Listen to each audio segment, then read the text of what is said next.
채널 어린이 여러분, 안녕하세요. 해피 치타 피치 목사님이에요. 안녕하세요, 목사님. 오늘 이 시간에도 예수님을 만나고 믿음이 쑥쑥 자라는 우리 친구들 되길 바라요. 네. 오늘 목사님이 친구들에게 들려줄 이야기는요, 아픈 아들을 둔 한 아빠에 대한 이야기를 들려주려고 해요. 이 아들은요, 너무 아파서 의사 선생님도 치료를 해주지 못했대요. 모두가 이 아이는 죽을 것이라고 생각을 했었죠. 그런 아들을 본 아빠의 마음은 얼마나 슬펐을까요? 소리도 지난 겨울에 넘어져서 크게 다친 적이 있었는데요. 부모님께서 엄청 슬퍼하셨던 기억이 나요. 그런데 이 아이는 의사 선생님도 고칠 수 없는 병이라니. 아픈 아이를 바라보는 부모님의 마음이 얼마나 슬펐을지 상상도 안 되네요. 그렇죠. 아마 아무런 치료도 받지 못하고 힘들어하는 아들을 보면서 아빠는 정말 슬프고 괴로웠을 것 같아요. 그런데 어느 날 이렇게 슬픔에 빠진 아빠에게 한 가지 소문이 들리기 시작했어요. 바로 예수님이 우리 마을 가까운 곳에 오신다는 소식이었어요. 그 즉시 아빠는 예수님을 만나기 위해 예수님이 있는 곳으로 달려갔어요. 그리고 예수님께 아들을 고쳐달라고 말을 했어요. 그래서요, 목사님, 예수님은 아픈 아들의 병을 치료해 주셨나요? 네, 당연히 예수님께서는 아픈 아들의 병을 치료해 주셨어요.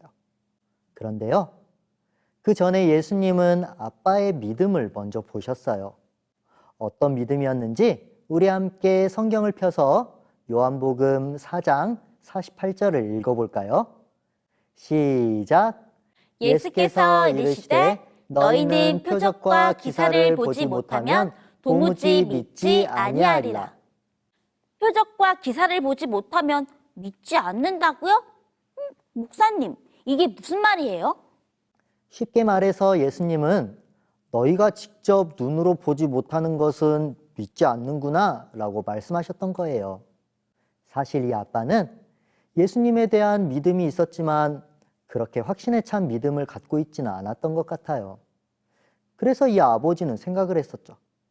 만약 예수님이 우리 아들을 고쳐주신다면 나는 예수님을 확실하게 믿을 거야. 그런데 예수님이 우리 아들을 고쳐주시지 않는다면 나는 예수님을 믿지 않겠어. 아, 그러니까 이 아빠의 믿음에는 조건이 있었던 거네요. 아들의 병이 낫는지 낫지 않는지에 따라서 예수님에 대한 믿음이 바뀌었던 거였고요. 맞아요. 그렇기 때문에 예수님은 너희가 직접 보지 않으면 믿지 못하는구나 라고 말씀하셨던 거예요. 사실 성경에는 예수님께서 하나님의 아들이라는 증거가 여러 번 나와 있어요. 그리고 마침내 예수님이 이 땅에 오셨어요.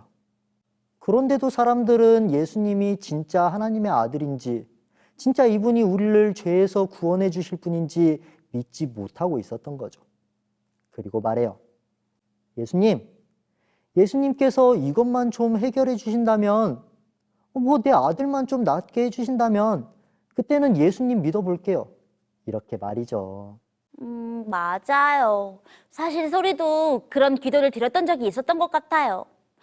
예수님, 이번에 시험만 잘 보게 해주시면 예수님 진짜 잘 믿을게요.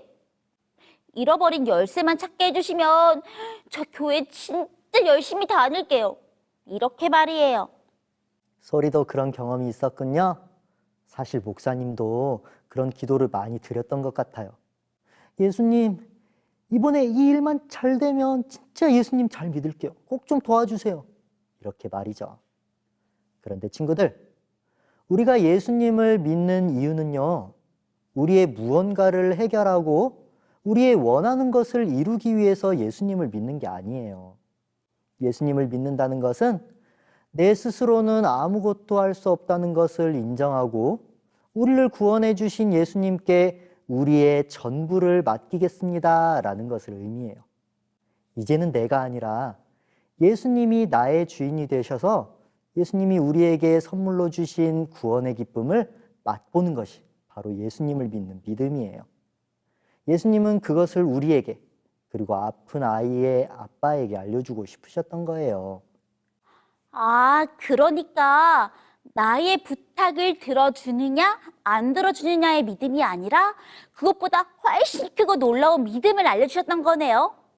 우리가 예수님을 믿고 의지한다면 예수님과 함께 영원히 행복해질 수 있는데 그걸 모르고 자꾸 우리의 눈앞에 작은 것만 바라보고 있었던 것 같아요. 그래서요, 목사님, 아픈 아들을 고치려고 했던 아빠는 예수님의 이런 마음을 이해했어요? 네, 이 아빠는 예수님의 마음을 알아차렸어요. 그리고 회개했어요. 아, 이제까지 나는 나의 욕심대로 믿음을 가지려고 했구나. 나에게 더 큰 선물을 주시려는 예수님의 마음을 오해하고 의심했구나. 친구들, 이렇게 회개를 한 아빠의 믿음은 어떻게 바뀌었을까요?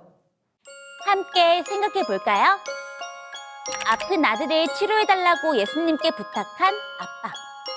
예수님의 마음을 깨달은 아빠의 믿음은 어떻게 바뀌었을까요? 힌트, 요한복음 4장 50절을 읽어보세요.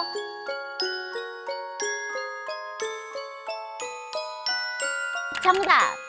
예수님의 말씀을 믿고 집으로 갔다. 처음에 이 아빠는 예수님께 나와 함께 우리 집으로 가주세요 라고 부탁했어요. 왜냐하면 아직 예수님에 대한 확신이 없었기 때문이었어요. 예수님이 과연 내 아들을 치료해 주실까? 예수님은 그 정도 능력이 있는 분이실까? 이제까지 들렸던 소문은 다 과장된 헛소문이 아니었을까? 안 되겠어. 내가 직접 예수님께서 아들을 치료해 주시는 것을 눈으로 봐야겠어. 그래야 나는 예수님을 믿을 수 있을 것 같아. 하지만 예수님의 마음을 깨닫게 된 아빠는 직접 보지 않고도 믿는 믿음이 생겼겠네요. 그래서 예수님께서 내 아들이 나았으니 집으로 가라 라고 말씀하셨을 때 의심하지 않고 집으로 갈 수 있었고요. 맞아요. 소리말처럼 이 아빠는 의심하지 않고 집으로 돌아갔답니다. 그리고 결국은 온 가족이 예수님을 완전하게 믿는 믿음을 가지게 되었어요. 어때요, 친구들? 우리도 종종 예수님에 대한 믿음을 의심하진 않나요? 내가 원하는 것을 들어주시지 않는다고 하나님께 실망하고 믿음을 잃어버린 적이 있지는 않았나요? 하지만 예수님께서는 이미 우리를 사랑하셔서 우리에게 가장 좋은 선물을 미리 준비해 두셨다는 사실을 꼭 기억했으면 좋겠어요. 바로 예수님과 영원히 함께 할 수 있는 선물 말이에요. 그 예수님의 마음이 우리 친구들의 믿음을 한 단계 더 자라게 하는 놀라운 역사가 되기를 바라면서 말씀 마치겠습니다. 그러면 우리는 다음 시간에 다시 만나요. 안녕! 기도하겠습니다. 하나님 아버지, 하나님 아버지, 우리에게 늘 좋은 것을 우리에게 늘 좋은 것을 선물로 주시니 감사합니다. 선물로 주시니 감사합니다.